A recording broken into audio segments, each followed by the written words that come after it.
البدع والأهواء، أهل البدع العقائدية وأهل البدع السياسية. نقول بيننا وبينكم السلف، بيننا وبينكم الكتب، كان فيقول البدع بيننا وبينكم.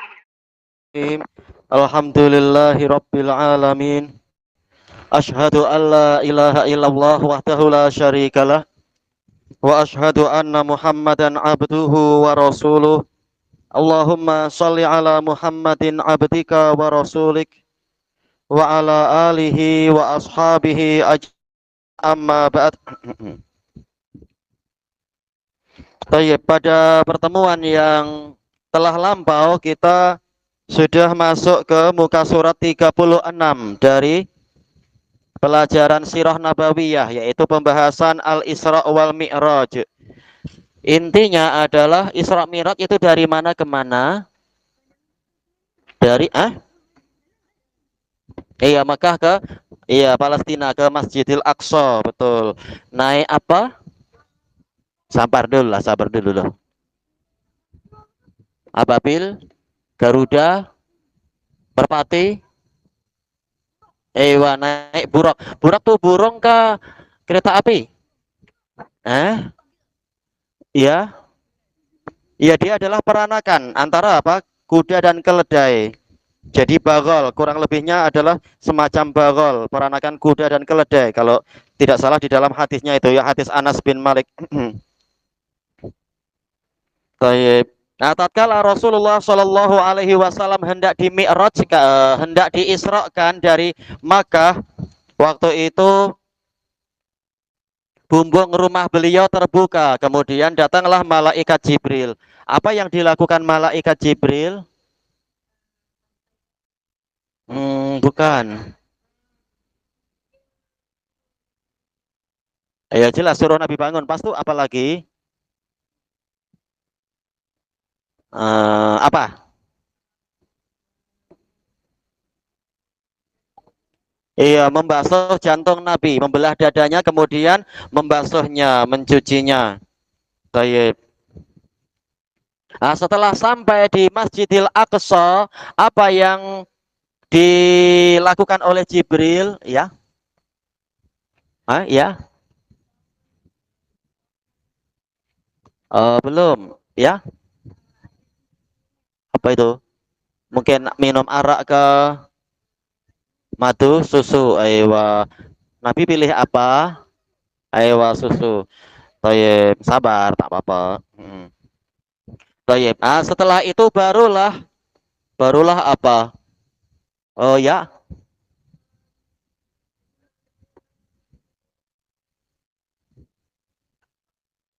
Iya, naik ke atas, naik ke langit.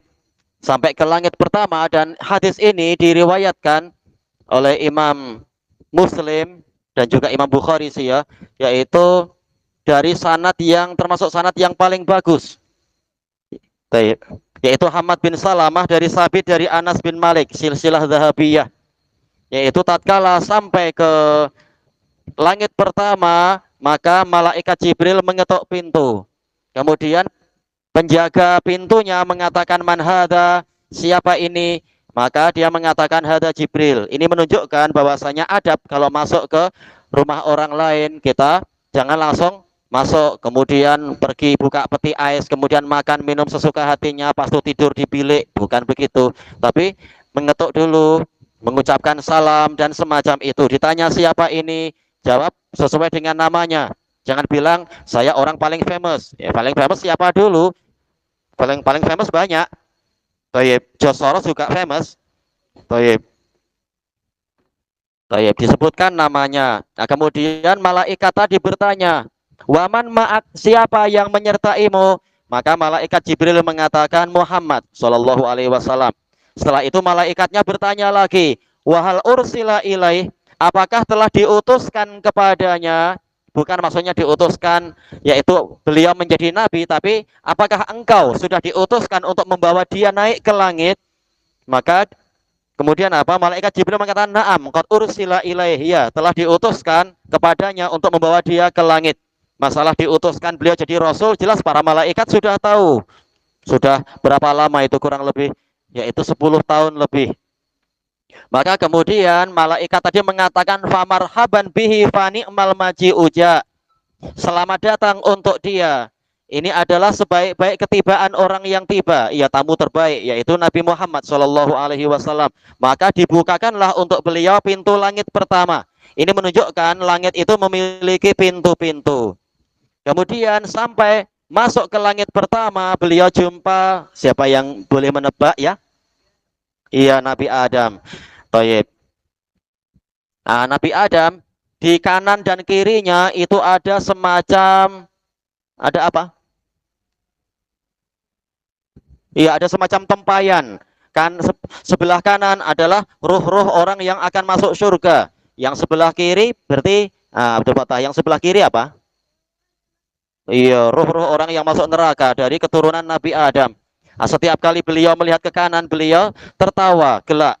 Setiap kali melihat ke kiri, beliau bersedih hati, menangis. Baik. Kemudian Nabi Muhammad SAW mengucapkan salam. Kemudian apa? Nabi Adam menjawab salam. Kemudian mengatakan apa? Marhaban bil bin soleh wan nabiyyi soleh. Selamat datang untuk anak yang soleh dan nabi yang soleh. Nabi Muhammad tanya, man hadha? Siapa beliau ini? Maka Jibril mengatakan, hada abuka Adam. Ini adalah ayahmu Adam. Nah, kemudian dibawa naik lagi ke langit kedua. Padahal jarak antar langit berapa? Jarak antar langit 1 kilometer ke 14 kilometer? 10. Iya, 100. Ya, 150 tahun.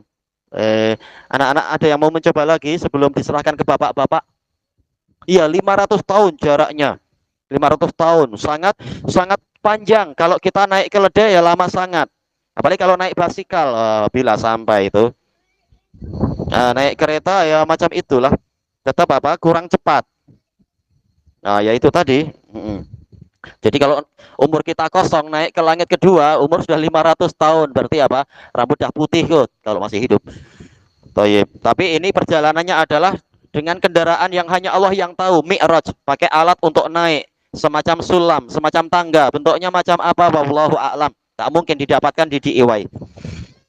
Baik, kemudian ke langit kedua juga sama, malaikat Jibril minta yaitu mengetuk pintu, minta dibukakan dengan pertanyaan yang sama. Kemudian malaikatnya menyampaikan, selamat datang, ini adalah ketibaan orang yang terbaik. Kemudian dibukakan pintu. Ketika masuk kenapa? Hmm? Isa dengan iya memang Isa memang ibnu Maryam. Isa dengan siapa? Ya? Hmm. Sebentar. Anak-anak dulu coba. Yang ya? Nabi Isa dengan Nabi Yahya, sepupu mereka. Jadi di langit kedua mereka berjumpa, Nabi Muhammad SAW berjumpa dengan Nabi Yahya ibni Zakaria dan Nabi Isa bin Maryam. Dua-duanya adalah sepupu satu sama lain. Karena Maryam diasuh oleh siapa ya? Iya, Nabi Zakaria. Nabi Zakaria, yaitu apa? Nabi Zakaria istrinya adalah saudari dari istri dari Imron. Sementara Maryam adalah Maryam bintu Imron.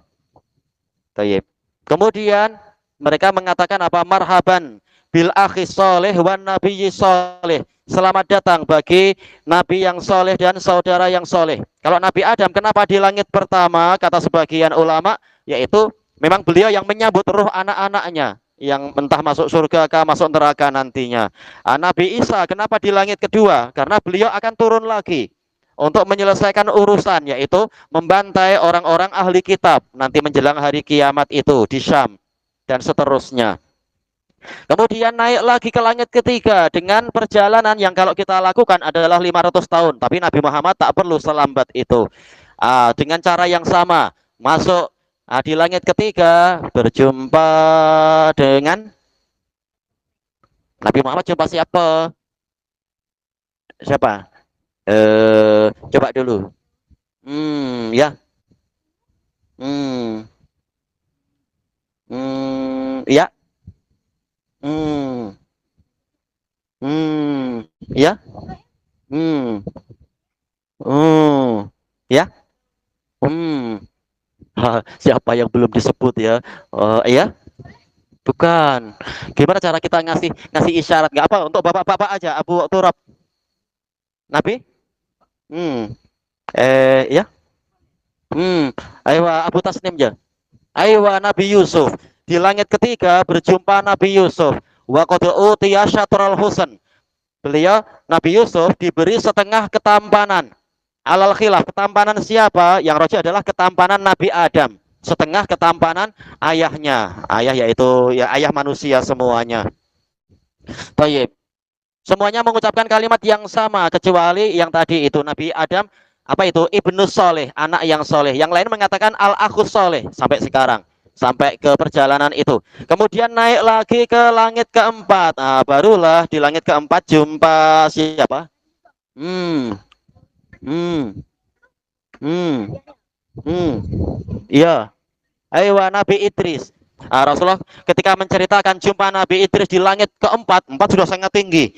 Kemudian beliau membacakan firman Allah Ta'ala, wa rafa'nahu makanan aliyya. Dan kami angkat dia ke tempat yang tinggi, yaitu sampai langit keempat. Nabi-nabi yang lain banyak yang di bawah, beliau sampai ke langit keempat. Kemudian di langit kelima barulah jumpa. Hmm, hmm, hmm. Ayo Nabi Harun, betul. Pecinya mana pecinya? Dipinjam. Pecinya mana? Dicuci. Cuci Umi.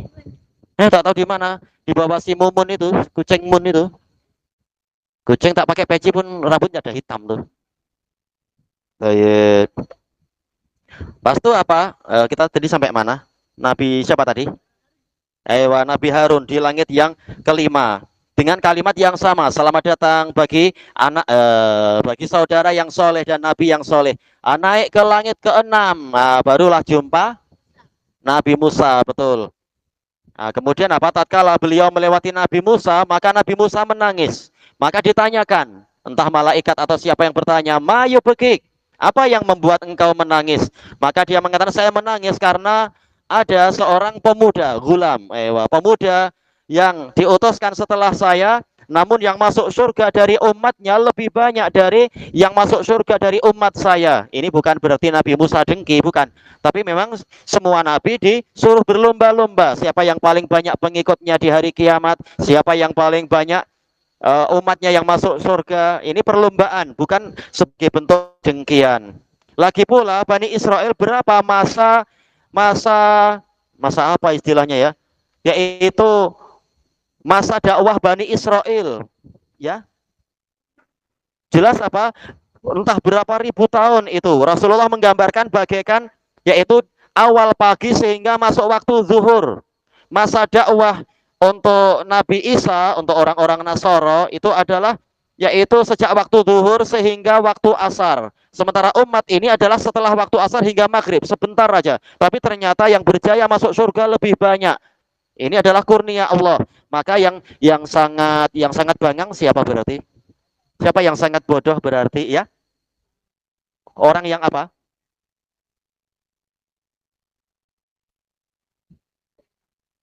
Orang yang sangat bodoh yang macam mana berarti? Bukan itu yang dimaksudkan.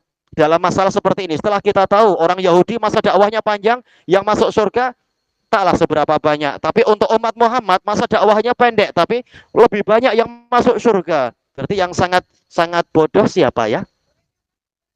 Iya tahu betul. Cuma bukan itu yang dimaksudkan. Jelas masuk neraka bodoh betul. Laukun nanas mau aunaki lumakun nafi ashabis sair. Kalau kami mau mendengar dan memakai akal, niscaya kami tidak masuk neraka sair ya. Jelas mereka orang bodoh betul. Allah menggambarkan mereka adalah bagaikan apa? Keledai, bagaikan anjing. Tapi bukan itu yang dimaksudkan. Bukan itu yang dimaksudkan. Tapi apa? Orang yang sangat bodoh adalah orang yang dilahirkan di umat ini. Dipilihkan menjadi umat Nabi terbaik, tapi tahu-tahu apa? Murtad, lebih suka ikut agama yang lain. Itu bodoh sangat. Sudahlah Allah pilihkan dia lahir di generasi ini, generasi umat Muhammad, tapi malah tak suka dengan Nabi Muhammad, lebih suka ikut agama Yahudi kah atau Nasrani. Itu bodoh sangat. Sementara nabi-nabi yang lain aja menyuruh untuk ikut Nabi Muhammad. Baik. Kemudian Kita sampai kemana tadi? Ayo, yang itu keenam. Kemudian naik lagi sampai langit ketujuh. Langit ketujuh. Abdurrahman tahu tak? Di langit ketujuh Nabi Muhammad jumpa siapa? Bukan. Iya, jumpa Nabi Ibrahim, betul. Tayyib. Musnidun zahrahu Ingda apa itu ilal baitil makmur, dalam keadaan Nabi Ibrahim menyandarkan tulang belakang beliau ke mana? Baitul Makmur. Baitul Makmur itu sebuah masjid yang sangat besar yang setiap harinya 70.000 malaikat masuk untuk sholat di situ. Satu malaikat aja, wa alam besarnya seperti apa? Bagaimana 70.000? Jelas besar sekali. Dan setelah mereka keluar, mereka tidak akan balik lagi sampai hari kiamat. Nah, berarti hari kedua siapa? Malaikat lain lagi 70.000. Berarti memang tentara Allah banyak sekali. Wa ma ya'lamu junuda rabbika illahu. Tidak ada yang tahu tentara Rabbmu kecuali Dia. Menunjukkan Baitul Makmur itu besar, sangat besar. Dan Allah telah mengatakan inda sidratil muntaha, di dekat sidratul muntaha. Ketika itu memang Rasulullah melihat sidrah. Sidrah itu pohon apa sih? Pokok apa sidrah? Sidrah. Ya, iya, sidr, tanaman sidr. Tapi ternyata sidrnya tidak seperti sidr di dunia. Sidr di dunia daunnya kecil kah besar? Daunnya?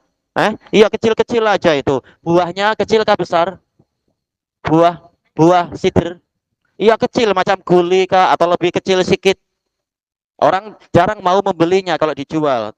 Tapi kalau di Yaman waktu waktu sedang dihisor, ya memang kita mau aja makan itu manis-manis daripada tak ada istilahnya. Tapi ternyata Rasulullah mengatakan di dalam hadis muttafaqun alaih itu Sidratul Muntaha itu daunnya ka'adzanil filah, seperti telinga gajah. Nah, telinga gajah kan sangat besar itu. Kemudian apa? Apalagi buahnya kaki lali hajar, yaitu buahnya seperti tempayan hajar. Hajar itu suatu tempat di Bahrain. Tempayan, tahu tempayan kan ya? Gentong itu yang berisi air yang besar sekali. Ternyata buahnya sebesar itu. Nah, kalau kita makan satu aja mungkin apa? Kenyang. Atau malah apa? Tak habis tuh kita makan. Kemudian Rasulullah SAW menyebutkan setelah itu datanglah suatu perintah terhadap Sidratul Muntaha sehingga berubahlah dia menjadi warna-warni yang saya tidak mampu untuk menceritakannya. Entah seperti apa warna-warni keindahan Sidratul Muntaha. Orang sekarang banyak yang tertipu oleh warna-warni apa itu lampu-lampu yang menempel di pepohonan atau yang nanti akan dipakai oleh orang-orang Nasoro dengan acara bid'ah mereka itu, acara Natalan itu. Apa acara Natalan itu? Iya, yang ada pohon cemara dikasih warna-warni itu aja banyak orang yang ternganga dan terpana padahal itu tak ada apa-apanya. Sementara Sidratul Muntaha itu Rasulullah sampai tak mampu menggambarkannya saking indahnya warna-warninya. Kenapa dikatakan Sidratul Muntaha? Muntaha artinya adalah apa? Penghujung. Disebutkan di dalam hadis Ibni Mas'ud yang diriwayatkan oleh Imam Muslim, karena seluruh urusan yang dari bumi berhentinya di situ, ujung akhirnya di situ, baru kemudian diambil dan diserahkan kepada Allah. Demikian pula urusan dari Allah dari atas berhentinya di Sidratul Muntaha, baru kemudian diambil oleh ya tergantung siapa malaikat yang diberi tugas untuk membawa ke bumi atau kemana.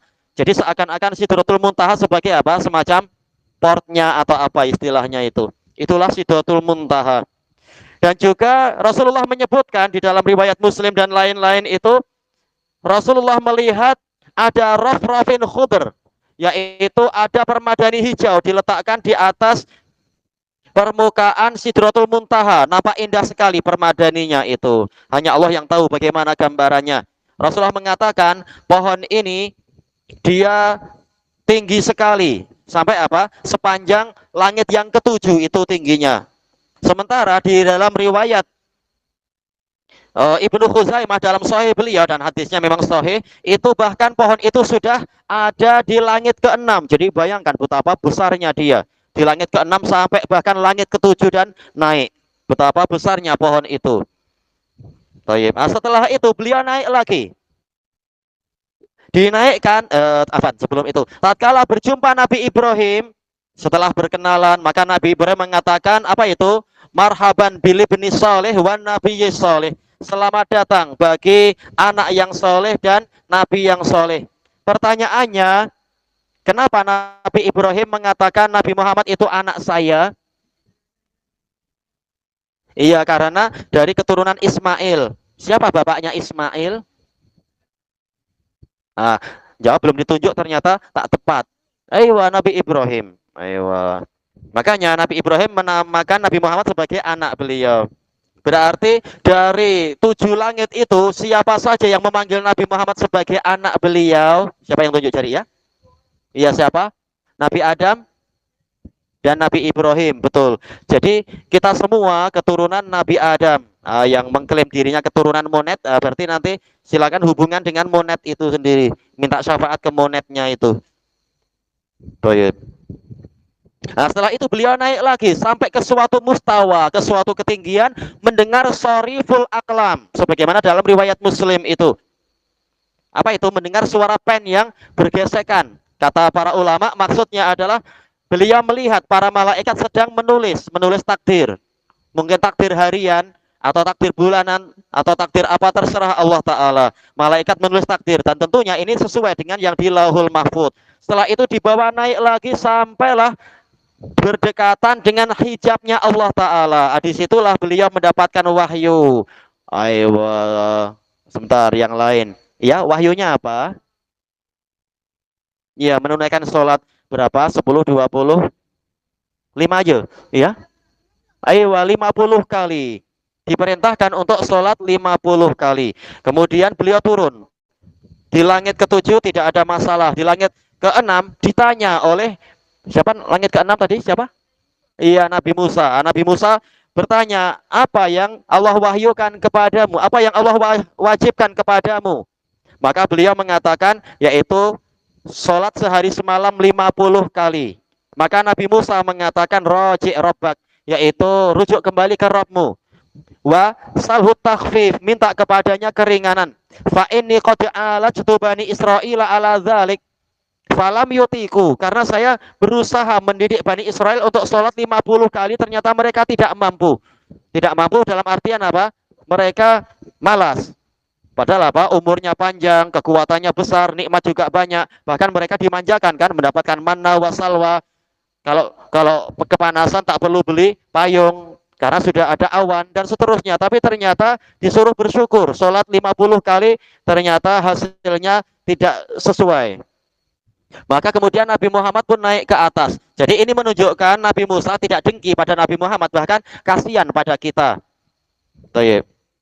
Maka dimintakan agar diberi keringanan. Maka naik lagi di atas langit ke-7. Itu bolak-baliknya, susah payahnya menjadi apa? Seorang Nabi dan Rasul. Demi kesejahteraan umat. Nabi Muhammad kuat saja, beliau rela. Beliau ridho mendapatkan syariat 50 kali. Tapi demi keringanan untuk umatnya, beliau rela meminta keringanan. Maka Allah Ta'ala memberikan keringanan menjadi 40. Riwayat yang lain. Demikian pula bolak-balik lagi sampai tinggal 5. Nabi Musa mengatakan, coba minta keringanan lagi, karena umatmu tidak akan mampu. Maka Nabi Muhammad mengatakan, qad raja'tu rabbi fastahya, itu saya telah berulang kali kembali pada Rabb saya dan saya telah merasa malu. Waqad raditu, dan saya telah ridho. Maka turunlah suara dari langit yang bakal di atas langit ke-7 ya. Turun suara dari atas. Beliau yaitu Allah Ta'ala mengatakan, aku telah meridhoi itu untuk para hambaku, dan setiap sholat nilainya adalah 10 kebaikan. Dia adalah 5 dan dia adalah 50 sholat. Jadi walaupun sholatnya hanya 5, tetapi nilainya seperti sholat umat-umat yang lain, yaitu nilainya 50. Inilah kebaikan untuk umat ini. Yang lain kalau mau ikut agama Yahudi berarti apa? Sudah, sholat 50 kali.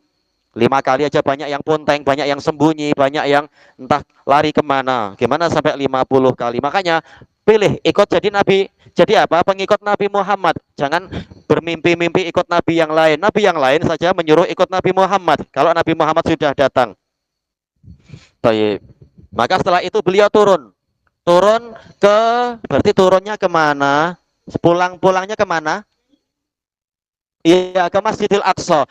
Di Masjidil Aqsa apa yang dilakukan? Sebentar ya. Memang sebagian mengatakan demikian, yaitu minumnya 2 kali. Selain itu apa? Apa lagi? Iya, sholat, mengimami sholat untuk semua nabi dan rasul. Kalau ditanyakan, gimana nabi rasul aja 313 sebagaimana dalam hadis Abi Dzar itu. Kalau tak salah Abi Dzar ya hadisnya ya, hadis yang sahih. Sementara para nabi sendiri jumlahnya berapa? Tapi ini adalah apa? Hanya Allah yang Maha tahu. Bagaimana caranya? Allah Maha kuasa, tidak masalah.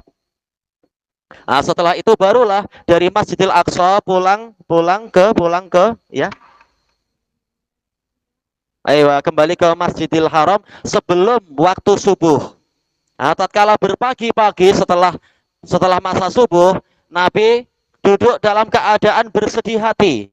Beliau merasa khawatir nanti bagaimana saya akan cerita kepada orang-orang. Mereka pasti akan mendustakan saya. Nah, ternyata memang waktu itu beliau didatangi oleh siapa? Si Abu Jahal. Ayo, siapa nama Abu Jahal? Ayo, Amr ibnu Hisham. Ya, Amr bin Hisham. Nah, didatangi kemudian dia tanya, "Mada hadas? Apa yang terjadi?" Karena dia lihat ini keponakannya kan, ini pangkat pangkat keponakan ya, pangkat anak buah. Macam sedih hati duduk di dekat Ka'bah. Nah, ketika sudah ditanya ya sudah, Rasulullah tak dusta memang. Beliau mengatakan, "Qad usriyabi." Saya diperjalankan di malam hari. Maka kemudian Abu Jahal menanyakan, "Ila ain, kemana?" Rasulullah mengatakan, "Ilal Masjidil Aqsa." Kemudian Abu Jahal tanya, "Dan engkau kembali sebelum subuh ini?" Iya. Nah, Abu Jahal khawatir Rasulullah SAW nanti mendustakan. Maka dia mengatakan, "Bolehkah aku ceritakan ini kepada orang-orang?" Nah, Rasulullah tak mau untuk menyembunyikan kebenaran. Ditanya ya sudah. Beliau menjawab, iya. Abu Jahal tidak mendustakan pada kali itu karena khawatir nanti Rasulullah ya jihadul hadis akan mengingkari cerita tadi. Makanya Abu Jahal tidak mengingkari. Dia tanya dulu, boleh tak saya panggil orang-orang untuk mendapatkan cerita tadi? Rasulullah mengatakan, ya. Ya sudah, Rasulullah tawakal. Dan ketika dipanggil orang-orang itu, kemudian Abu Jahalnya tak mau bicara, tak mau cerita. Dia mengatakan, ceritakan apa yang engkau ceritakan padaku tadi. Suruh biar Nabi Muhammad yang cerita langsung. Nah, Rasulullah tak dusta, maka beliau bercerita. Nah, kemudian ada orang yang bertepuk tangan, merasa heran akan kedustaan ini. Ada yang meletakkan jari di kepalanya, yaitu mengisyaratkan ini sudah gila dan seterusnya. Nah, Rasulullah didustakan karena mustahil. Memang kalau Rasulullah yang bergerak sendiri mustahil. Tapi Al-Quran sudah mengatakan subhanalladzi asra, bukan saro. Kalau saro memang Nabi Muhammad berjalan. Kalau itu kembali ke Nabi Muhammad. Tapi asra memperjalankan. Yaitu Allah yang memperjalankan. Allah ala kulli syai'in qadir. Maha kuasa terhadap segala sesuatu. Nah, ternyata memang Allah Ta'ala menghendaki untuk menolong Nabi Muhammad SAW. Di antara orang-orang yang hadir, ada orang yang sudah pernah ke Baitul Maqdis. Karena orang-orang Quraisy kan sering mengadakan perjalanan. Perjalanan itu disebutkan dalam surat apa ya? Perjalanan orang Quraisy itu surat apa? Ya, Aywa, surat Quraisy, li'ila fi Quraisy, ila fihim rihlatas syita'i was-shaif. Demi kebiasaan orang Quraisy, yaitu kebiasaan mereka mengadakan rihlah di musim dingin dan musim panas. Kalau musim dingin, maka mereka ke Yaman, biar tidak terlalu dingin. Kalau musim panas, mereka pergi ke Syam, biar tidak terlalu panas. Jadi, orang-orang yang biasa berniaga ke Syam, mereka sudah lihat Baitul Maqdis. Maka dia bertanya kepada Nabi Muhammad, mampukah engkau menceritakan gambaran masjid tadi? Nabi Muhammad mengatakan, ya. Maka mulai disebutkan, sifatnya begini, begini, begini. Cuma biasa kan, namanya baru sekali dua kali lihat di malam hari lagi. Maka Rasulullah mengatakan, tersisalah beberapa gambaran yang tersamarkan bagi saya. Biasa namanya, belum lihat sering-sering di malam hari lagi. Maka saya mengalami kesulitan yang belum pernah saya mengalami itu. Khawatir didustakan. Maka kemudian Allah Ta'ala yang mendatangkan gambar Masjidil Aqsa itu di hadapan Nabi, diletakkan di antara rumah Al-Aqil, sebagaimana dalam riwayat Bukhari Muslim itu. Nah, langsung Rasulullah menyebutkan gambarannya begini, begini, dilengkapi sekalian. Maka orang yang tadi mengatakan aman na'tu faqad asab, adapun sifat masjidnya telah tepat. Nah, sudah mereka terbungkam. Gimana Rasulullah dusta, sementara kenyataannya beliau mampu bercerita. Ini adalah peristiwa Al-Isra wal Mi'raj. Di antara hikmahnya adalah untuk menghibur Nabi SAW setelah ditinggal wafat oleh Khadijah dan Abu Thalib, betul. Itulah peristiwa Isra Mi'raj. Kemudian yang berikutnya kita tambah sedikit lagi, masih ada waktu tak? Masih ada sedikit. Masuk ke muka surat 37. Qala al-muallifu hafizahullahu taala, ad-darsus salis al-hijratu min Makkah ilal Madinah. Pelajaran yang ketiga, hijrah, berpindah dari Makkah ke Madinah. Ini ada gambarnya ya. Yang sebelah kanan adalah masjid apa? Sebelah kanan masjid apa? Ayo, Masjidil Haram. Masjidil Haram di mana? Ayo, yang sebelah kiri apa itu? Iya, Mas. Iya, di Madinah, bukan Masjidil Aqsa. Hijrahnya ke Masjidil apa? Masjid Nabawi nantinya, tapi Nabawi belum ada Masjid Nabawi. Nah, ini yang sebelah kiri adalah gambar Madinah. Baik. Yang sebelah kanan mana itu? Mana itu Burjus Sa'ah? Menara jamnya mana ya? Belum ada waktu itu. Ayo, jelas waktu itu masih suci, masih sangat bersih, masih sangat murni, tidak penuh dengan urusan apa istilahnya politik-politik atau ekonomi yang campur-campur baur dan sebagainya. Baik. Cuma jelas apa sekarang negeri sunnah dan tauhid. Jelas di masa yang Nabi hijrah, jelas itu adalah banyak kesyirikan dari kalangan kaum Quraisy di situ. Disebutkan di sini hajar Rasulullah alaihi wasallam min Makkah ilal Madinah. Rasulullah SAW berhijrah dari Makkah ke Madinah. Wa nazalan Nabiyyu sallallahu alaihi wasallam fi dari Abi Ayyub Al-Ansari radhiyallahu anhu. Rasulullah singgah di rumah Abu Ayyub Al-Ansari. Kenapa? Para sahabat Ansar mereka berebut agar Nabi tinggal di rumah mereka untuk memuliakan beliau dan juga mendapatkan keberkahan. Tetapi Nabi mengatakan, saya ingin tinggal di apa? Rumah kerabat dari ibu saya. Ibunya Nabi Muhammad siapa? Ibunya Nabi Muhammad siapa? Ingat tak? Bukan. Hudzaifah aja. Hudzaifah siapa namanya? Firdaus. Aywa Aminah. Aminah bintu ya. Aminah bintu siapa yang ingat? Bukan, itu Khadijah. Ya, Aminah bintu. Ada yang ingat tak lengkapnya? Aminah bintu siapa? Ayo, Aminah bintu Wahab, betul. Aminah bintu Wahab.